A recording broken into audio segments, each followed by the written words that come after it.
আমরা আজকে এখানে এই কারণে আসি নাই যে একটা গ্যাঞ্জাম পাঠাবো, এখন অনেকদিন আন্দোলন হাসিনা তো নাই, কি করা যায়, চলো কি একটা মারামারি বাধাই দিয়ে আসি, সেটা কিন্তু এখানে সেই উদ্দেশ্যে আমি আসি নাই।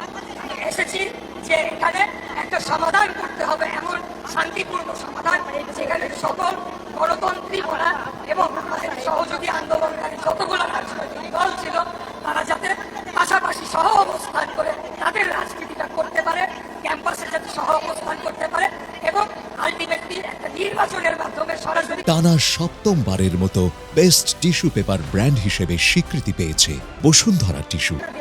ভোটের মাধ্যমে জনগণের সরকার প্রতিষ্ঠিত হোক, যারা এসে সংস্কারগুলো দীর্ঘমেয়াদে করবে, এই আশা নিয়ে এই কথাগুলো বলার জন্য আজকে আমি আপনাদের সামনে এসেছি। আমরা বলবো যে আমাদের এখন পেছনে ফেরার কোনো সুযোগ নাই। এখন আমরা রাজনৈতিক দল হিসেবে বিএনপি আমাদেরকে ফসল